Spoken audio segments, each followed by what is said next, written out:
Assalamualaikum warahmatullahi wabarakatuh. Waalaikumsalam warahmatullahi wabarakatuh. Bagaimana kabarnya?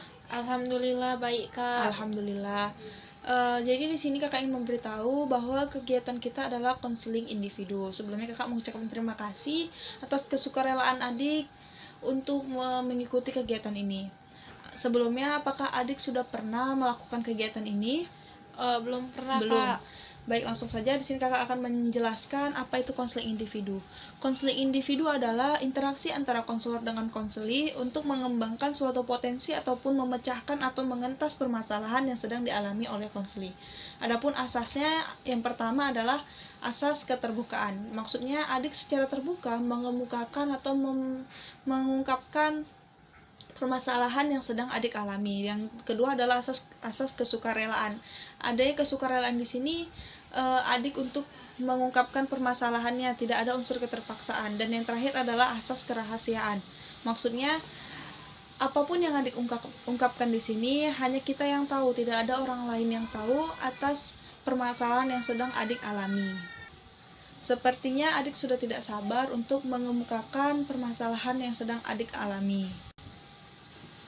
Permasalahan saya, Kak, insecure dengan orang yang mempunyai hafalan lebih banyak daripada saya. Jadi di situ saya merasa ya diri saya itu lemah gitu, Kak, dalam menghafal. Di sini kamu merasa insecure terhadap hafalan orang yang lebih banyak daripada kamu gitu.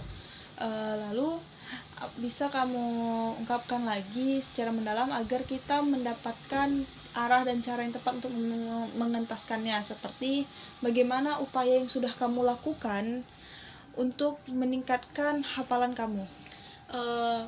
Upaya yang saya lakukan pertama saya sudah melakukan menambah hafalan di waktu subuh dan di waktu sholat wajib, Kak. Dan saya juga bangun sholat tahajud untuk menambah hafalan saya sampai subuh, dan di sore dan siang hari saya juga memurojaah hafalan yang tadi pagi sudah saya hafal, Kak. Berarti di sini kamu dalam satu hari secara terus-menerus memurojaah atau mengulang hafalan yang sudah kamu hafal terlebih dahulu. Iya, Kak. Lalu apakah di sini adik ikut kelas tahfiz untuk meningkatkan hafalan adik? Saya ikut kelas tahfiz, Kak. Biasanya dalam satu minggu itu berapa kali? Dalam satu minggu itu 2 kali pertemuan, Kak, yaitu di hari Rabu dan Kamis, Kak. Jadi di sini apakah adik merasa dengan kelas tahfiz itu adik merasa optimal dalam menghafal atau tidak? Saya merasa optimal, Kak, karena dari kelas tersebut saya bisa menghafal dengan lancar dibandingkan hafalan saya yang sebelumnya, Kak. Tapi kan, Kak, saya merasa ada yang menghambat di diri saya, Kak. Saya tuh kurang percaya diri, Kak, untuk menyentuhkan hafalan ke penguji hafalan saya, Kak. Kayak saya tuh merasa hafalan saya tuh belum lancar. Terus saya merasa makhorijul huruf saya tuh belum sempurna gitu, Kak. Berarti di sini adik tidak percaya diri dengan kemampuan yang adik punya gitu. Padahal itu semua sudah adik lakukan dengan semaksimal mungkin. Akan tetapi ketika adik untuk menyetorkannya, adik merasa masih ada yang salah gitu. Iya, Kak. Lanjut, lalu apakah lingkungan sekitar atau faktor eksternal adik seperti orang tua, keluarga, saudara itu ikut mendukung dalam kegiatan positif adik ini? Iya, Kak. Adakah bagaimana peran orang tua adik dalam mendukung kegiatan ini? Ya, peran orang tua saya, Kak. Ya, orang tua saya tuh mensupport saya, Kak. Dan lingkungan juga, ya lingkungan saya ya biasa-biasa aja gitu, Kak. Oke. Lalu apa yang adik rasakan setelah adik bisa melakukan atau menambah hafalan adik? Saya senang Kak, karena saya bisa lebih dekat lagi dengan Al-Quran. Tetapi Kak, ada faktor yang menghambat hafalan saya Kak, yaitu saya merasakan saya terlalu banyak untuk memegang handphone daripada memegang Al-Quran Kak. Berarti di sini menurut diri kamu lebih sering menghabiskan waktu untuk bermain handphone daripada kamu menambah hafalan kamu. Iya Kak. Lalu adakah upaya kamu seperti misalnya kamu membuat time schedule ataupun kamu lebih fokus untuk menghafal Al-Qur'annya? Saya sudah pernah Kak membuat time schedule untuk sehari-hari saya Kak. Tapi di setengah perjalanan itu saya merasa saya tuh nggak bisa mengikuti time schedule yang udah saya buat Kak. Baik, itu sangat baik langkah yang sudah kamu ambil dengan membuat time schedule. Akan tetapi kamu merasa setelah itu dijalani di pertengahan kamu merasakan itu tidak berfungsi gitu, tidak secara optimal time schedule itu berjalan. Jadi di sini saya menyarankan agar adik tetap melanjutkan time schedule yang sudah pernah adik lakukan.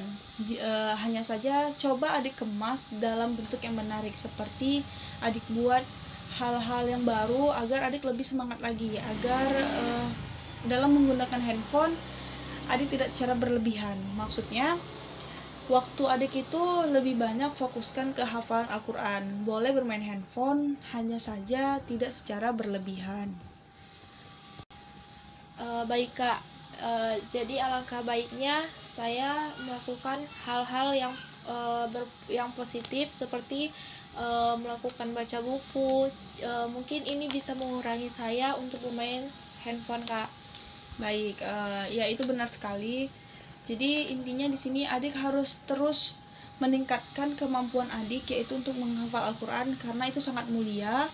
Dan jangan mudah terpengaruh oleh gadget.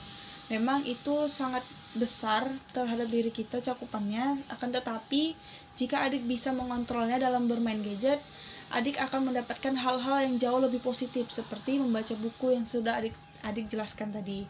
Lalu di sini adik tetap buat time schedule dalam keseharian adik agar